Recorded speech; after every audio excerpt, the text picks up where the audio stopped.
प्रभु की जय हो। आइए आज हम एक अच्छे से विचार के लिए एक अच्छा सा वचन लेके परमेश्वर की आराधना के विषय में हम कुछ चर्चा करें। हमारी आराधनाएं कैसी है और प्रभु को कौन सी आराधना पसंद है और हम कौन सी आराधना कर रहे हैं। आराधना का विषय ये है कि हम पिता पवित्र आत्मा से प्रार्थना करते हैं, पवित्र आत्मा यीशु मसीह से हमारे लिए प्रार्थना करते हैं और यीशु मसीह पिता परमेश्वर से हमारे लिए प्रार्थना करते हैं। आराधना का ये क्रम इस समय कैसा चल रहा है और पवित्र बाइबल इस विषय में क्या कहती है। धर्म ग्रंथ पवित्र बाइबल आराधना के विषय में बहुत उच्च कोटि के शब्दों का इस्तेमाल करती है और हम आज जो आराधना कर रहे हैं वो हमारी अपनी बनाई हुई है या धर्म ग्रंथ के अनुसार है। पिता परमेश्वर ने कौन सी आराधनाओं को हमारे सामने रखा अपने नबियों के द्वारा, अपने लोगों के द्वारा। प्रभु यीशु ने कौन सी आराधना को रखा अपने जीवन के द्वारा, अपने चरित्र के द्वारा, सुसमाचार के द्वारा। और आज हम लोग प्रभु यीशु के प्रेरितों के अनुसार चल रहे हैं या नहीं चल रहे। पहली कलीसिया जो अंताकिया में बनी उसने कौन सी आराधना हमारे सामने रखी और आज जो आराधना चल रही है क्या वो वाकई धर्म ग्रंथ के अनुसार है या हम अपनी बनावटी बातों को लेकर अपनी ही आनंद का विषय बनाकर लोगों को आनंद देने के लिए आराधना कर रहे हैं। इस विषय में धर्म ग्रंथ क्या कहता है। तो प्यारे भाई और बहनों, आज हम जिस विषय को ले रहे हैं वो बहुत ही पवित्र और शुद्ध और पिता परमेश्वर के पवित्र नाम को लेने के योग्य होने के लिए हमारी आत्मा को तैयार करने का विषय है। आराधना एक आत्मा की तैयारी के साथ होता है। आराधना शब्दों का जाल नहीं है जैसा कि अब हम देख रहे हैं।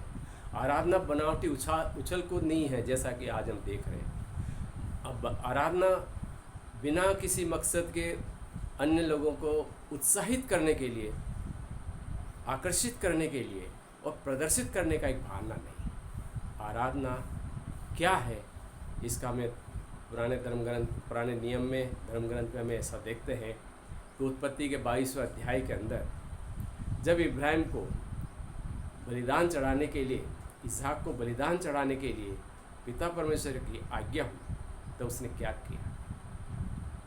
उसने अपनी समस्त प्रार्थनाओं का उत्तर जो परमेश्वर ने दिया, जो वरदान दिया, इसहाक को दिया और इसहाक को लेकर बलिदान चढ़ाने के लिए जब वो गए तो उन्होंने क्या किया, वह है आराधना। अपना बहुमूल्य, अपना सर्वश्रेष्ठ, अपना सर्वोत्तम प्रभु को चढ़ाना। क्योंकि धर्म ग्रंथ कहता है कि जब वो गए तो उन्होंने परमेश्वर को धन्यवाद के साथ वेदी पर इसहाक को चढ़ाया। लेकिन क्योंकि पिता परमेश्वर उसकी आराधना स्वीकार करने के लिए और हम लोगों के लिए, आने वाली पीढ़ी के लिए एक उदाहरण के तौर पर धार्मिक पिता परमेश्वर धार्मिक रूप से इब्राहिम को हमारा पिता घोषित करने के लिए इस आराधना को ठहराया। यह सर्वोच्च आराधना, अपना बहुमूल्य, अपना सर्वोत्तम प्रभु को चढ़ाना। आज हम क्या चढ़ा रहे हैं? अपना सर्वोत्तम, अपना बहुमूल्य, हम अपना समय तक प्रभु को नहीं चढ़ा पा रहे। तो ये आराधना का विषय है कि जब इब्राहिम ने इसहाक को वेदी से वापस उतारा स्वर्गदूत की आज्ञा से कि इसे नहीं मारना, और उन्होंने उसकी जगह एक मेंढे को जो झाड़ी में फंसा हुआ था उसे चढ़ाया, और जब आ रहे थे तब क्या हुआ होगा। स्वर्ग में आनंद, पिता परमेश्वर में आराधना स्तुति के लिए योग्य पाया अपने बेटे को, और इब्राहिम के लिए इतना आनंद और खुशियों का था कि बाइबल कहती है, धर्म ग्रंथ में लिखा है कि ये सच्ची आराधना है। ये आराधना का एक रूप है। पहला रूप, 3 रूप के विषय में हम समझेंगे। ये पहला रूप था सर्वोच्च बलिदान चढ़ाना, अपने जीवन का सर्वोच्च सब कुछ परमेश्वर को चढ़ाना, आराधना का पहला रूप। तब प्रभु हमें प्रसन्नता के साथ, अपने स्वर्गदूतों के साथ, सेनाओं के साथ अपनी बाहों में लेता है और हमारे वरदानों को आशीषित करता है, घरानों को आशीषित करता है। फिर देखो इब्राहिम ने कितना आशीष दिया गया और उसे पूरे परमेश्वर के लोगों का धर्म पिता बनाया गया। और आज भी इब्राहिम की गोद में लोग जाते हैं। देखो नए नियम में प्रभु यीशु ने एक छोटा सा उदाहरण दिया, तो कंगाल कहाँ था? इब्राहिम की गोद। इब्राहिम के ही क्यों, अन्य भी नबी थे, पर पिता परमेश्वर के अन्य भी भक्त थे। मूसा था, एलिया था, नोआ था, इब्राहिम के ही क्यों, सर्वोच्च बलिदान का इनाम आराधना सबसे बड़ी उस समय इब्राहिम ने की। तो इस तरह दूसरी आराधना के विषय हम देखते हैं कि दूसरी आराधना प्रभु यीशु ने स्वयं की। प्रभु यीशु ने पिता परमेश्वर की सर्वोच्च इच्छा को जानकर अपने पूरे जीवन को अपने समस्त लोगों के साथ मिलकर मानव जाति के लिए सर्वोच्च बलिदान, दूसरी आराधना जो पिता परमेश्वर को अपने पुत्र प्रभु यीशु के द्वारा चढ़ाई गई, इससे बड़ी आराधना नहीं हुई। तो ये सर्वोच्च आराधनाएं चढ़ाने के लिए हम क्या क्या करें? क्या हम हमारे जीवन के विषयों को, पाप को, गुनाहों को, अंतर्दृष्टि को, आत्मा को, अपनी समझ बुद्धि को शुद्ध करके प्रभु को चढ़ा सकते हैं? हम अपने आप को मन परिवर्तन करके, जैसा कि पवित्र धर्मग्रंथ कहता है, आज से तुम नई सृष्टि बन गई हो, नई रचना बन गए हो। तो ऐसी नई सृष्टि और नई रचना बन के कि हम अपने आप को प्रभु को चढ़ाकर आराधना की भेंट चढ़ा सकते हैं, हम चढ़ा सकते हैं। लेकिन क्योंकि हमारी आराधना का रूप बदल गया है, प्रभु यीशु ने अपने जीवन काल में कभी भी वो आराधना का कोई उल्लेख नहीं किया जो आज चल रही है। पिता परमेश्वर ने के सामने जब भी वो गए, आंसू बहाते हुए घुटने टेक कर एकांत में प्रार्थनाएं की, समस्त मानव जाति के लिए, उन लोगों के लिए जो उनके साथ थे प्रेरित लोग, उन लोगों के लिए जो उनके साथ नहीं थे विरोधी लोग, लेकिन सबों को साथ लेकर चलने के लिए जो प्रार्थना की गई और जो पिता परमेश्वर को भेंट स्वरूप अपने जीवन को चढ़ाने के लिए तैयारी की गई, वो सच्ची आराधना। ऐसी आराधना हम हमारे जीवन में कब चढ़ा रहे? जब विरोधी हमारे साथ हैं, दुष्ट लोग हमें परेशान कर रहे हैं, हमारे विरोधी हमें देखना नहीं चाहते, लोग हमसे घृणा करते हैं, नफरत करते हैं, और जैसा कि आज समाज के अंदर है कि कोई भी व्यक्ति परमेश्वर का नाम लेके बाहर निकलना नहीं चाहता इस विरोध के कारण। तो इस तरह हम दबकर और शत्रु, दुश्मन, विरोधी और दुष्ट की दबाव में आकर परमेश्वर की आराधना से दूर हो। सच्ची आराधना जो चढ़ाना चाहिए, सच्ची आराधना है अपने आप को आत्म त्याग करके चढ़ाना। प्रभु यीशु ने साफ शब्दों में कहा बाइबल में, आत्म त्याग की जरूरत है, प्रतिदिन अपना क्रूस लेकर मेरे पीछे आओ, यह है आराधना। हम कितना समय प्रभु के लिए निकाल रहे हैं, कितना समय हम सच्ची आराधना के लिए परमेश्वर के सामने जा रहे हैं, कितना विरोध सहन कर रहे हैं। विरोध सहन कर रहे हैं क्योंकि जैसा कि इस समय मैं जहाँ खड़ा हूँ, हमने भी रावत जाति के अंदर घोर अत्याचार, घोर विरोध सहन करके आज तक हम जिंदा हैं, क्योंकि परमेश्वर को हमारे समाज ने सच्ची आराधना करके चढ़ाई, शहीद हुए, घरों को छोड़ा, समाज से बाहर आए।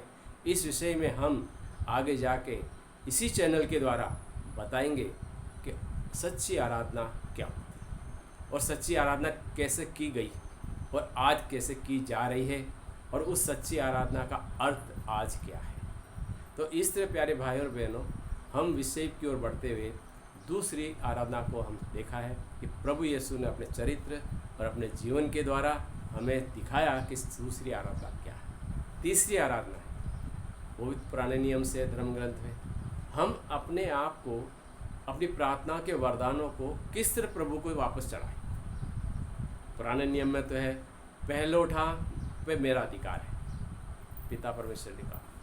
अगर किसी घर में 2 पुत्र हैं तो पहले पुत्र पर मेरा अधिकार है, यानी कि वो पहला पुत्र या पुत्री मुझे चाहिए। किसके लिए? वचन के, सुसमाचार के, प्रभु के नाम की महिमा के लिए, प्रभु में समर्पण भाव को लेकर परमेश्वर की आराधना स्तुति और परमेश्वर के लोगों तक परमेश्वर के वचन को लेके जाने के लिए। कितने लोग तैयार हैं कि ये बुलाहट को स्वीकार करें और पहलोटा वचन के लिए बाहर निकालें? कोई नहीं, क्योंकि हम सच्ची आराधना से भटक रहे हैं। उदाहरण देखिए, पवित्र धर्म ग्रंथ हमें दिया गया है, पहला शमूएल में हम देखते हैं एली के पास जाती है शमूएल की माँ, प्रार्थना करती है, गिड़गिड़ाती है, लगातार जाती है और प्रार्थना उसकी सुनी जाती है और उसे एक बच्चा मिलता है शमूएल। उसने शपथ खाई कि मैं जब प्रभु मुझे कोई बच्चा देगा तो जब तक वो दूध नहीं छोड़ लेता मैं अपने पास रखूँगी, जब वह दूध छोड़ देगा मैं मंदिर में वापस चला दूँगी। सच्ची आराधना। ये तीसरी आराधना, अपने पुत्र को, पिता परमेश्वर के वरदान से पाए हुए पुत्र को पिता परमेश्वर को वापस भेंट चढ़ाना। इससे बड़ा सुगंधित भेंट और सुगंधित आराधना और क्या हो सकती। बिना लोबान के, बिना किसी बनावटी बातों के, बिना ढोंग के, बिना हुल्लड़ के, बिना किसी नाच गाने के और बिना किसी व्यर्थ की बातों को हम इधर उधर लोगों को उकसाने के लिए जो आनंद का विषय बना कर आराधना कर रहे हैं इस समय, क्या ये आराधना है? सोचने की जरूरत है। ये है सच्ची आराधना जो शमूएल को चढ़ाई गई, तीसरे नंबर की सच्ची आराधना। अन्ना ने अपने आप को, अपने जीवन को, अपने बच्चे को वापस चढ़ाकर सिद्ध किया कि आराधना क्या होती है। उसने जो आराधना की परमेश्वर ने उसे फल दिया और उसे उसने वापस अपने पिता परमेश्वर को, अपने नबी एली के पास भेंट किया। तो इस तरह हम 3 तरह की आराधनाओं के विषय में आज हमने देखा है। पहली आराधना हमने देखा है इब्राहिम की आराधना, जिसे धर्म पिता स्वीकार किया गया, जो आज भी स्वर्ग में पिता परमेश्वर के सामने हमारे लिए तैयार है कि कौन आता है आराधना लेकर। आराधना का वो गुलदस्ता लेकर कौन आता है, वो स्वागत करता। दूसरी, प्रभु यीशु स्वयं पिता परमेश्वर के साथ उन आराधना करने वालों का स्वागत के लिए तैयार है कि कौन आता है जो मेरी तरह सर्वोच्च बलिदान चढ़ा सके, पिता परमेश्वर को भेंट चढ़ा सके। फिर तीसरी आराधना है शमूएल की अम्मा की, अन्ना की प्रार्थना।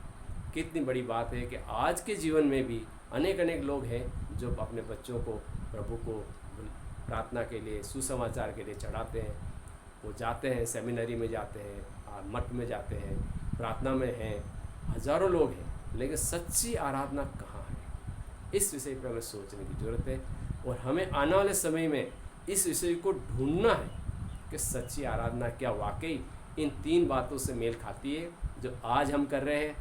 हम जो हो हुल्लड़ कर रहे हैं, बड़े बड़े मंच और मंडप लगाकर हम जिस तरह की आराधना कर रहे हैं, क्या परमेश्वर ऐसी आराधना चाहते हैं? प्रेरितों ने ऐसी आराधना की? प्रेरित लोग तो प्रभु यीशु के साथ थे, उन्होंने ऐसी आराधना क्यों नहीं की जो आज चल रही है? ये कौन सा विषय आ गया है? ये कैसी आराधना है?